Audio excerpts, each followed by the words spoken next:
Je suis maire d'une ville, ma ville natale, qui est un trésor caché, puis je vois grand pour elle. Dis-moi, par où on commence pour aller plus loin avec l'aménagement du territoire?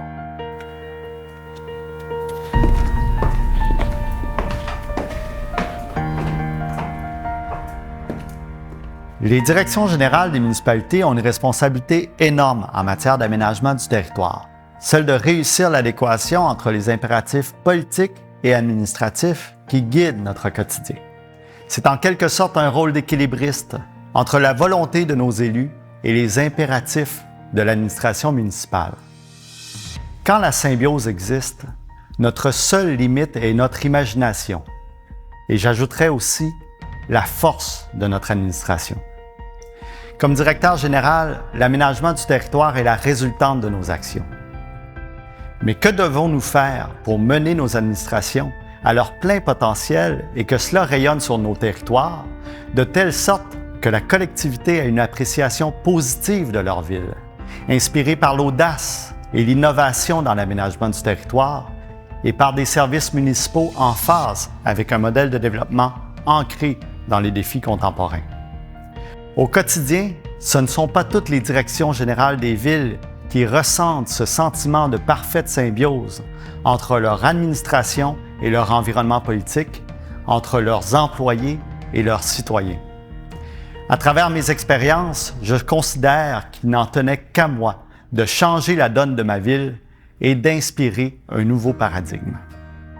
Mon nom est Michael Tremblay et je suis le directeur général de la ville de Saint-Lin-Laurentide, cancre de la conformité. Le 16 février 2022, j'acceptais de prendre une pause de ma vie professionnelle à la Ville de Montréal, où je travaillais depuis les 16 dernières années, pour vivre mon rêve d'être le DG d'une ville. Le lendemain, 17 février, la presse titrait son article d'une façon plutôt éloquente, alors que la Commission municipale du Québec publiait un rapport peu élogieux à l'égard de ma nouvelle ville en matière d'octroi de contrats. Un cancre, c'est un mauvais élève. Un reportage de l'émission Enquête, diffusé à l'automne précédent, m'avait mis la puce à l'oreille. Ça n'allait pas trop bien à Saint-Lin. Le reportage en question faisait état de la discorde entre la ville et des citoyens opposant environnement et développement. J'ai pris une grande respiration et puis je me suis demandé, comme urbaniste, n'est-ce pas là l'opportunité de changer la destinée d'un territoire? Je vais vous raconter mon parcours dans cette ville qui gagne à être connue et qui cherche aujourd'hui à être reconnue. Et par l'introspection et l'exercice de la conscience organisationnelle, je présenterai comment nous avons amélioré notre capacité à mieux gérer notre ville et conséquemment à mieux aménager nos territoires. Car la symbiose dont je parlais auparavant naît de la connaissance objective que nous avons de notre organisation et notre habileté à la propulser au-delà de ce que l'on s'attend d'elle, peu importe ses traditions ou sa réputation. Saint-Lin-Laurentide est situé au carrefour de la grande région métropolitaine, des Laurentides et de Lanaudière. À mi-chemin entre Saint-Jérôme et Joliette, elle est aussi la voisine de Terrebonne, où le développement immobilier a connu un essor fulgurant au tournant des années 2000. Par sa localisation avantageuse, les boisés et les terres de Saint-Lin-Laurentide sont devenues de plus en plus attrayantes par leur accessibilité et leur abordabilité, qualité qu'offre de moins en moins la deuxième couronne de Montréal. Ces caractéristiques territoriales, conjuguées à un biais favorable des décideurs passés à l'étalement de Saint-Lin-Laurentide, a permis à sa population de doubler depuis 2000. Seulement de 2006 à 2011, sa population a cru de 23 %, alors que la moyenne nationale était de 6 %. En matière d'aménagement du territoire, gérer l'attractivité est un art et demande un exercice de réflexion et de planification dans les moindres détails du système urbain. Gérer la pression du développement est incontournable pour s'assurer que ce dernier soit à l'avantage du bien collectif plutôt qu'à l'avantage prédominant des développeurs. Il faut savoir planifier le développement pour que les infrastructures de la ville s'adaptent à cette croissance et aux attentes de la nouvelle population. Il faut aussi se préoccuper de ce que l'on décide de sacrifier lorsque l'on développe en s'étalant. À Saint-Lin-Laurentide, de nouveaux quartiers résidentiels ont été déroulés dans les boisés, à l'extérieur du noyau villageois et en rasant presque tout, sans trop se soucier de la biodiversité, de la capacité du réseau viaire d'absorber un modèle de développement axé sur l'auto-solo, mais plus inquiétant encore, de la capacité suffisante des infrastructures d'approvisionnement en eau potable et de traitement des eaux usées. S'il a été tradition en Amérique du Nord que l'urbanisation se fasse de façon diffuse et insuffisamment dense, l'aménagement du territoire de Saint-Lin-Laurentide en est un résultat éloquent. Mais pire encore, la qualité des espaces naturels détruits pour autoriser des développements recelant si peu de qualité, à une époque où l'urbanisme est une discipline reconnue comme jamais auparavant, est tout à fait désolant. Comme directeur général, le regard critique que je pose ne s'intéresse pas qu'au territoire de la ville. Les organes vitaux des villes sont leur environnement politique et administratif. En théorie, les deux évoluent côte à côte, s'influencent réciproquement, sans toutefois mélanger les genres. Mais en pratique, on ne compte plus le nombre de villes où les rôles et responsabilités n'ont pas été correctement assumés et respectés. La culture de la ville de Saint-Lin-Laurentide est intrinsèquement liée à la façon dont l'environnement administratif s'est subordonné à des intérêts politiques, laissant parfois croire qu'ils étaient en marge de la perspective du bien commun. Les traces du passé politique laissées dans la ville de Saint-Lin-Laurentide ne diffèrent pas d'autres villes populeuses. L'appât du gain a fait en sorte que nous nous sommes montrés de moins en moins empathiques face aux richesses naturelles de notre territoire. Réalisons que ce paradigme d'aménagement n'est, en réalité, qu'une victime de notre modèle de société dont le schème économique valorise à outrance le concept de croissance. La main invisible qui gère le libre marché est sans pitié pour l'entreprise qui ne présente pas un potentiel de croissance énorme.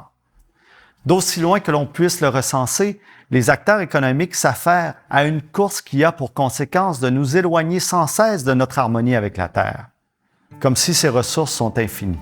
Les données scientifiques sur l'épuisement des ressources de notre planète étant toujours plus alarmantes, réalisons enfin que nous nous trouvons au bout d'un modèle où les décideurs obnubilés par le Klondike du développement immobilier, inconscients des limites de la Terre, doivent appartenir au passé.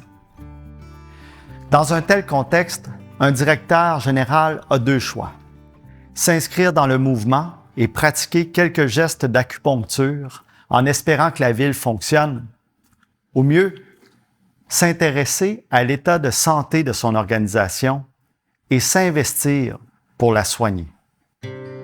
Cela signifie d'être capable de prendre le temps de regarder son organisation à 30 000 pieds dans les airs pour en avoir une lecture globale et avoir le courage d'affronter la réalité ou influencer différemment. Vous vous demandez si votre organisation est en santé? Je vous donne quelques pistes de réflexion inspirées de ma propre introspection. La transparence peut choquer.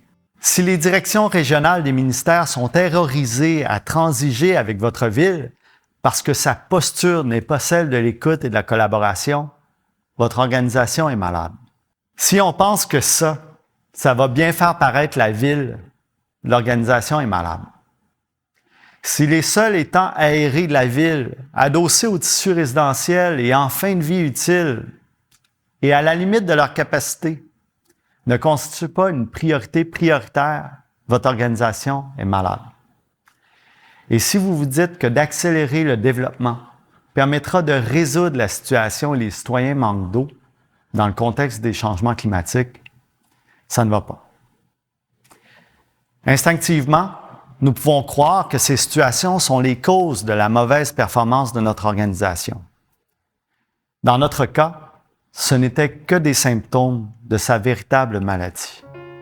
À Saint-Lin, c'est dans l'introspection qu'est née la symbiose. Nouvellement arrivé en poste, le jeune maire de Saint-Laurentide s'est posé une question hautement pertinente. Est-ce que l'on continue d'empiéter dans les terres agricoles pour construire de nouveaux logements, alors que nous ne sommes pas capables de fournir suffisamment d'eau potable pour notre population actuelle? Cette remise en question a suscité un premier article positif pour notre ville. Cette publicité positive prenait appui sur une résolution historique, ayant pour effet de décréter un règlement de contrôle intérimaire afin de stopper temporairement la construction résidentielle sur l'ensemble du territoire de la ville. Le contrôle intérimaire permet à une municipalité de restreindre la réalisation de nouveaux projets lors de l'élaboration, de la modification ou de la révision des outils de planification.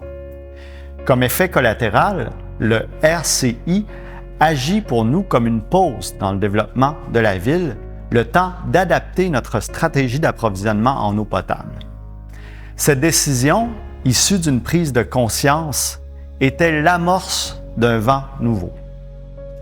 C'est dans ce contexte que je suis arrivé en poste comme directeur général de la ville et, avec le maire, nous avons convenu d'un mandat en 4 temps. Redéfinir la vision stratégique de notre organisation en projetant la ville vers l'avenir que l'on souhaite pour ses citoyens d'un point de vue urbanistique. Miser sur les opportunités qui peuvent naître de la croissance pour créer un milieu de vie et une destination de qualité, sécuritaire et résilient face aux défis écologiques. Proposer les idées novatrices à la hauteur des ambitions du conseil municipal. Contribuer au plein essor économique, social, culturel de la ville, notamment en misant sur son positionnement stratégique. J'arrivais dans une ville où je savais que l'enjeu réputationnel était important, mais le momentum était le bon pour opérer rapidement un grand changement de culture. Initialement, mon plus grand défi était de consacrer le moins de temps possible dans les opérations pour l'investir dans la planification. Dès mon arrivée à la tête de la ville, j'ai établi auprès de l'administration mes valeurs profondes de gestion en milieu municipal.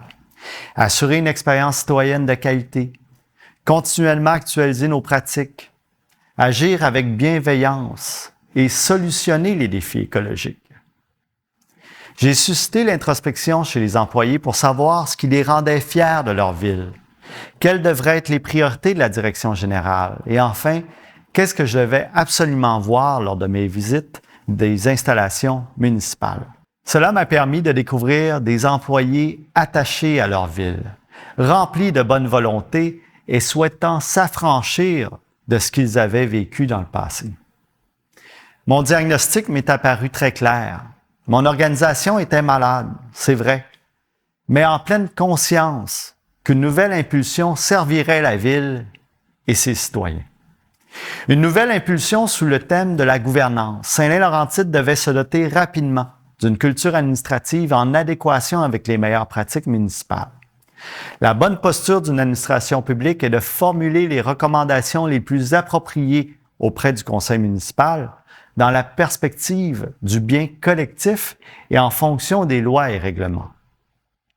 Ensuite, sous le thème de la planification stratégique, les priorités se multipliaient et n'apparaissaient ni ordonnancées ni articulées à l'intérieur d'un plan d'investissement clairement défini. L'administration ne disposait pas d'une feuille de route et force est de constater que les demandes à la pièce se multipliaient et les projets conçus sans réflexion. Un exemple. Le conseil demande à l'administration d'installer une affiche sur un terrain pour annoncer l'aménagement d'un nouveau jeu d'eau. L'affiche est installée. Il n'en fallait pas plus pour créer des attentes chez les citoyens. Était-ce leur véritable besoin? Peu importe. Après les élections, la Ville lance un appel d'offres pour trouver un fournisseur de modules de jeu et obtient des soumissions. Nous sommes rendus là lorsqu'on se met à pratiquer un peu d'introspection sur le projet. Est-ce que le terrain est desservi par le réseau d'aqueduc? Non. Est-ce qu'une demande de certificat d'autorisation a été faite pour le forage d'un puits? Non. Est-ce que le terrain nous appartient? Non. Le terrain est-il contaminé? Il y a des chances que oui. Le problème de planification était clair. Le développement des compétences. Une administration valorisant ses ressources humaines s'attarde nécessairement au développement de leurs compétences. Certaines situations étaient vivement préoccupantes. Compréhension de la gestion de projet, accidents de travail associés à des comportements négligents, respect des obligations légales. Quand une ville accepte de déposer son rapport financier à l'automne, quand la loi prévoit qu'il le soit au plus tard en juin, votre organisation est malade. Et un des remèdes trouvés se trouve dans l'actualisation des pratiques, non seulement pour répondre à nos obligations de base, mais aussi pour stimuler l'audace et l'innovation. Comment pouvons-nous mener nos villes vers le meilleur profil urbanistique et assurer l'adhésion des parties prenantes à des projets d'aménagement sans avoir pris conscience de ce qui peut affecter la performance de notre organisation? La conscience organisationnelle. Et si l'action d'en prendre acte est essentielle, encore faut-il faire preuve de résilience et de leadership pour établir le nouveau paradigme. Rapidement, nous avons lancé 3 initiatives structurantes pour initier la transformation de l'organisation. Se doter d'un plan stratégique consolidé était la première. L'exercice consistait en une grande recension de tous les projets sous la responsabilité de l'administration, avec l'objectif d'établir une priorisation. Nous nous sommes alors rendus compte que plus de 140 projets municipaux étaient sur la liste d'attente, sans calendrier établi, sans budget attaché. En parallèle, nous avons mené un projet vitrine d'optimisation du processus de paiement des fournisseurs selon l'approche Lean et la méthodologie Kaizen. Le paiement des fournisseurs était en fait un prétexte. Ce n'était pas nécessairement un enjeu prioritaire à Saint-Lin, mais il s'agissait d'un thème fédérateur entre les équipes, toutes appelées à transiger avec des fournisseurs. Un projet vitrine car les employés découvraient pour la plupart la première fois l'approche Lean appliquée au domaine municipal. Nous avons ainsi formé 10 % de nos employés au niveau ceinture blanche avec l'objectif de semer à leur esprit les bienfaits de l'introspection et de la remise en question de ces pratiques habituelles. Enfin, le conseil municipal a lui aussi reçu une formation taillée sur mesure et parsemée d'exemples concrets. Quel est le rôle d'un conseil municipal? Comment doit-il agir dans le cadre particulier du fonctionnement d'une administration publique? Quel est le rapport entre le politique et l'administratif? Ce procédé nous a permis de faire le passage entre l'introspection et la conscience organisationnelle. Nous étions sur le chemin vers notre objectif, l'optimisation. La conscience organisationnelle naît de l'introspection et de la capacité à jeter un regard critique sur nos activités. Dans ses travaux associés à l'intelligence émotionnelle, le psychologue Daniel Goleman a établi que la conscience de soi est la première étape pour qu'un leader puisse bâtir sur ses forces, de les mettre en valeur. C'est un facteur déterminant dans la capacité de bâtir une équipe forte, engagée et proactive, qui permet au leader de travailler sur son organisation plutôt que dans son organisation. Ce recul ouvre la porte à identifier les vraies priorités. À Saint-Lin-Laurentide, pour passer de la conscience à l'action, nous devions opérer une transformation d'envergure de la culture et des pratiques de la ville pour conjuguer les actions de son administration à son statut de ville moyenne et d'organisation responsable visant les plus hauts standards. Autrement dit, construire de nouvelles fondations. Car il y a une chose dont nous étions certains, c'est que nous voulions changer le paradigme d'aménagement du territoire. Et nous voulions opérer le patient rapidement pour se repositionner loin devant la parade, pour s'affranchir de notre place loin derrière. Et pourquoi pas aspirer à devenir une référence? C'est à ce moment charnière de notre prise de conscience que nous avons imaginé le plan d'optimisation S2L 2025, Ville Référence. Nous passions alors de la conscience à l'optimisation. S2L pour Saint-Lin-Laurentide, 2025 pour identifier temporellement notre horizon. celui de devenir une ville référence. Nous ne pourrons pas refaire l'histoire de Saint-Lin. Elle est écrite. Il faut nommer que nous avons été cancres, l'accepter et en tirer collectivement les apprentissages pour devenir meilleurs, pour inspirer par la renaissance de notre organisation, sa guérison. Et nous avons canalisé ce à quoi nous aspirions avec un exercice en 4 temps. Décrire la ville que nous imaginions en 2025, ce qui a changé, ce qu'elle est devenue. Imaginer les changements et ce qui devait être modifié ou supprimé dans les croyances collectives, les attitudes, les habitudes pour arriver à S2L 2025.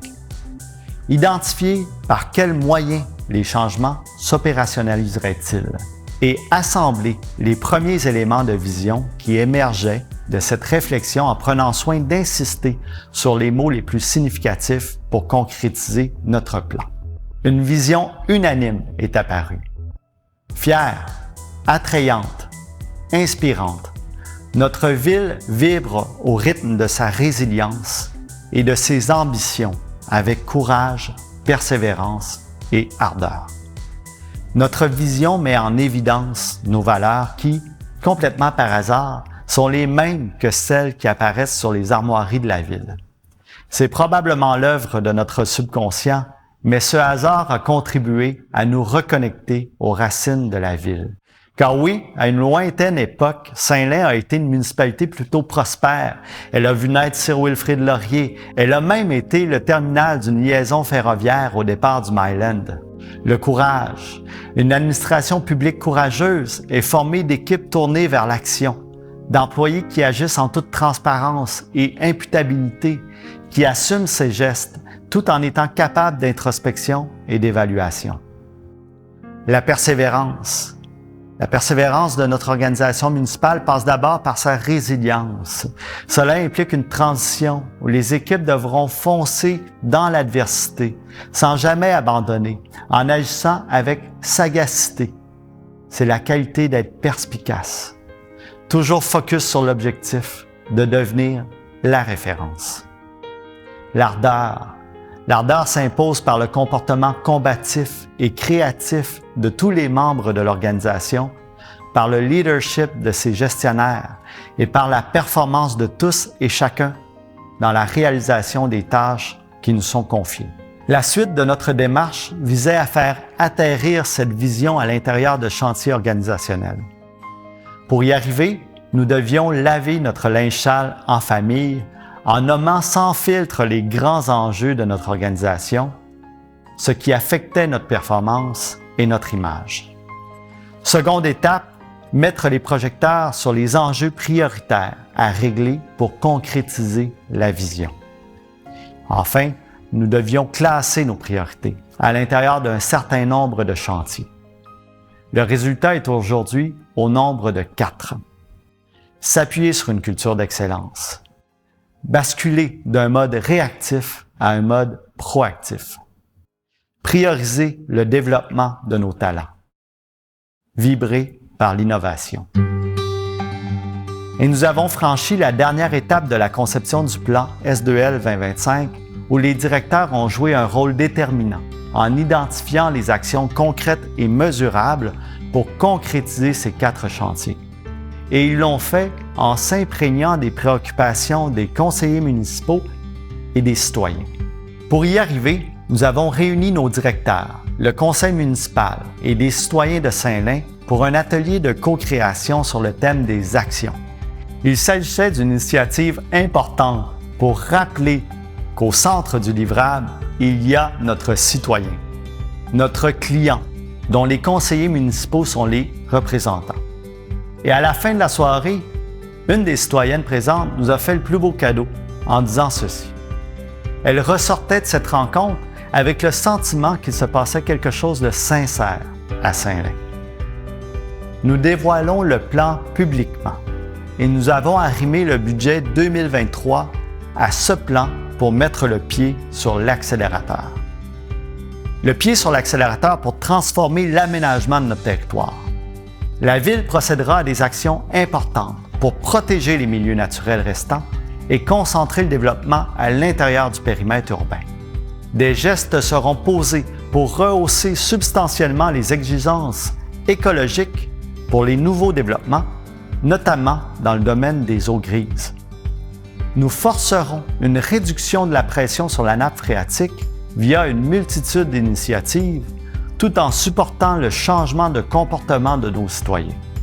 Nous investirons massivement dans le développement d'un réseau de transport actif 4 saisons connectant tous les secteurs de la ville. Et nous miserons sur la transparence et l'implication des citoyens pour y arriver, car je crois fermement en l'implication citoyenne pour stimuler l'adhésion et la fierté de la communauté. Nos prochains développements devront contribuer à créer une ville d'ambiance pour compenser la tendance à créer des paysages urbains génériques. Nous adopterons les codes émergents de l'urbanisme durable et les principes de collectivité viable. Bref, nous transformerons Saint-Lin-Laurentide avec des projets novateurs et inspirants. Nous mènerons cette transformation aussi vite que sera forte notre symbiose, le maire, son conseil et notre administration. Et si un jour le vent politique tourne, nous aurons construit une administration solide, capable de porter les recommandations les plus adaptées à notre milieu pour continuer d'influencer l'évolution de la ville, toujours dans la perspective du bien commun et complice du climat. Aujourd'hui, je suis directeur général de la ville de Saint-Lin-Laurentide et ma ville est en réadaptation.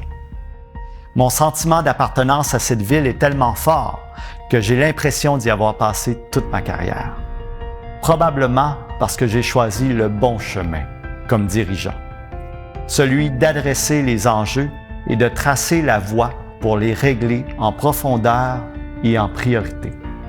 Nous n'avons pas fait de l'optimisation un projet accessoire. J'espère que mon histoire, notre histoire, aura inspiré, qu'elle aura suscité l'introspection et qu'elle permettra l'émergence, éventuellement, d'une nouvelle conscience organisationnelle dans d'autres villes pour y produire des aménagements toujours plus inspirants, des aménagements centrés sur l'humain et résilients face aux défis écologiques. Vous êtes les bienvenus à Saint-Lin-Laurentide.